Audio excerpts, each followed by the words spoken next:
सभी साथियों को नमस्कार। मैं अरविंद कुमार। साथियों, आज मैं एक ऐसी घटना को लेकर आया हूं जिसको सुनने के बाद हर किसी इंसान के, चाहे महिला हो या पुरुष हो, उसके रोंगटे खड़े हो जाएंगे। घटना है केरल की। केरल के अंदर एक जिला है पथनमथिट्टा। पथनमथिट्टे जिले के अंदर एक नाबालिग बच्ची जिसकी उम्र केवल और केवल 13 साल 13 साल की उम्र से उसके साथ रेप होता आया है। और रेप करने वाले लोग जो कि उसके साथ के बच्चे से लेकर और 62 साल की उम्र तक के व्यक्ति हैं। क्योंकि जिस समय वो 13 साल की बच्ची थी, अभी उसकी उम्र 18 साल हो गई है जब ये कंप्लेंट दर्ज की गई है। और 13 साल की बच्ची के साथ उस समय रेप होता रहा। सबसे पहला रेप उसके साथ उसके मित्र ने किया, जो कि दोस्त कहलाता था। अब जो बात आती है, इस वर्ष जनवरी में पहला जो आरोपी उसमें गिरफ्तार किया गया।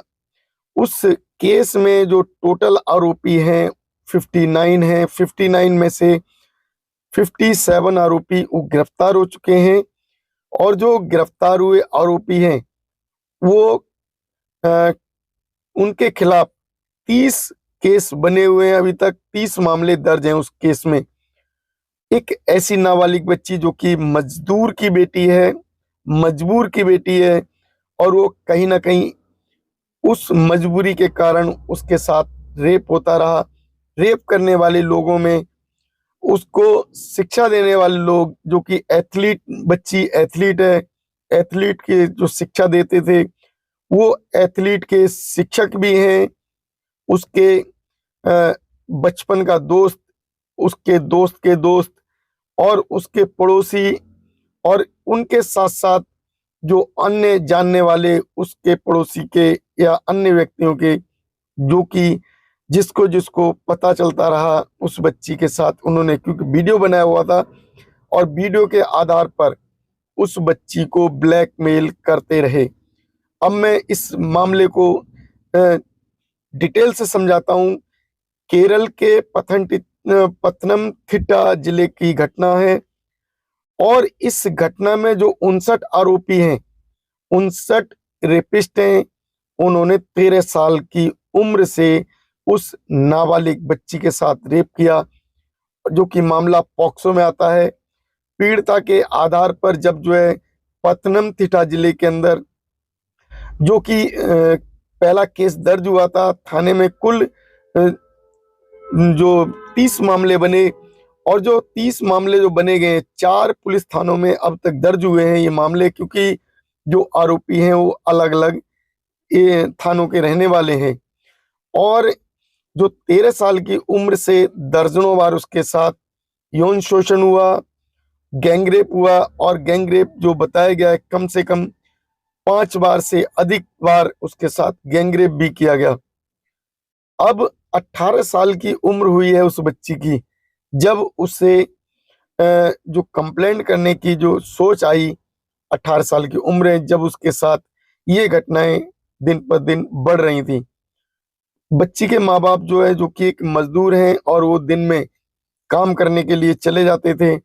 उस बीच में जो मौका पाकर ये आरोपी उसके साथ बार बार उसके साथ रेप करते थे और उसको टॉर्चर करते थे। क्योंकि उसका उन्होंने वीडियो बनाया हुआ था, उसको वीडियो वायरल करने की धमकी देकर उसके साथ रेप किया जाता था। जो इसकी जांच कर रही आईपीएस हैं, आईपीएस का नाम अजिता बेगम है। अजिता बेगम के नेतृत्व में ये केस जो कि उसकी जांच चल रही है। और जो आईपीएस रैंक की अधिकारी, इन्होंने जो वादा किया है कि निष्पक्ष रूप से जल्द इस केस की मतलब जांच करके उससे पूरा करेंगे। और जो अभी 2 आरोपी जो कि बचे हुए हैं, 2 आरोपी जो कि विदेश गए हुए हैं। अब 2 आरोपी ऐसे हैं जो कि संपन्न हैं धन से, बल से, और वो विदेश जा चुके हैं। अब उनको कैसे लाया जाएगा ये सरकार को देखना होगा। लेकिन कहीं ना कहीं जो आरोपी बनते हैं वो कहीं ना कहीं पैसे वाले होते हैं, और पैसे के साथ साथ उनके पास बल भी होता है, और उसके साथ साथ जो सरकार में कहीं ना कहीं ऐसी जगह होती है जिसके कारण आरोपी आरोप करता रहता है और उसको सपोर्ट सरकारें करती हैं। अब ये देखा गया कि जो बच्ची है, बच्ची के साथ जो बचपन का जो साथी है, उसने सबसे पहले उसके साथ रेप किया। उसके बाद उसके साथ पड़ोसी आ गए, उसके बाद उसके परिवार के अन्य दोस्त भी आ गए। तो कहीं ना कहीं बच्ची, जिसका दिन प्रतिदिन शोषण होता रहा, और ये बच्ची शोषण के लायक जो उनके इस्तेमाल में बनाई जाती रही। अब जब अति हो गई तो इस बच्ची ने ये केस दर्ज कराया होगा कहीं ना कहीं। अब मामला ये आता है क्योंकि ये बच्ची जो कि दलित परिवार की है, और दलित परिवार की बच्चियां ही क्यों रेप के लिए शिकार बनाई जाती हैं। दलित परिवारों के पास धन नहीं है, माँ बाप काम करने के लिए घर से बाहर जाते हैं, और इसी बीच में जो नाबालिग बच्चियां हैं उनके नाबालिग का जो लाभ उठाकर जो आरोपी हैं उन्हें बहला फुसला के उनके साथ गलत काम करते हैं। तो ये जो प्रकाश में आया है, जो मोदी सरकार की जो बेटी बचाओ बेटी पढ़ाओ की जो है जो मुहिम है, कहीं ना कहीं फेल होती दिखाई दे रही है। क्योंकि अगर किसी बच्ची को जो कि एथलीट है, और उसकी एक इच्छा खेल के द्वारा एक अपने आप को जीवन बनाने की थी, लेकिन उसके जीवन को बनाने के लिए उसके जो गुरु थे वो उसके साथ रेप करते रहे, और उसका जैसे जैसे वीडियो एक दूसरे को वो वायरल करते रहे, और स्थिति वहां तक पहुंची कि उसके साथ अनेकों अनेक लोगों ने रेप किया।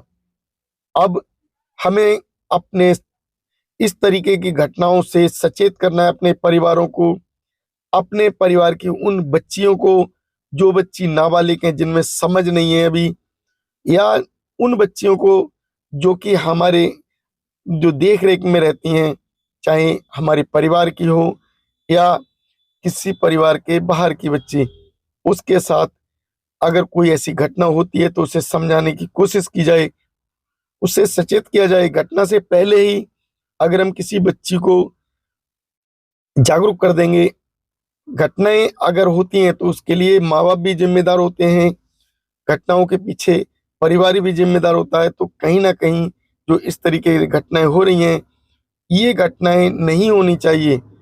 जो हमारे सोच है, हमारी सोच अगर मजबूत रहेगी तो इस तरीके से जो घटनाएं हैं उनसे हम बचा सकते हैं अपने परिवार की बच्चियों को और अन्य समाज की बच्चियों को। तो साथियों, जो ये घटना है, दर्दनाक घटना, जो कि रेप किया गया एक नाबालिग बच्ची के साथ, तो कहीं ना कहीं दिल को दहला देने वाली घटना है।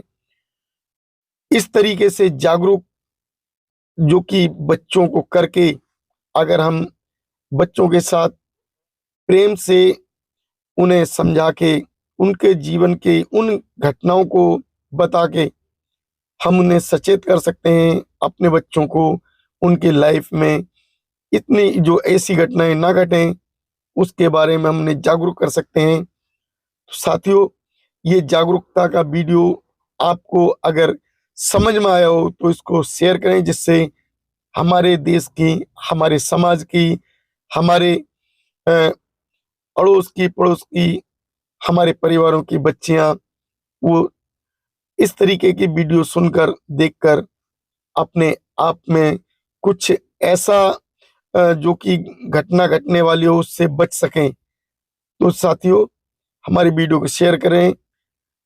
धन्यवाद। नमस्कार। जय भीम।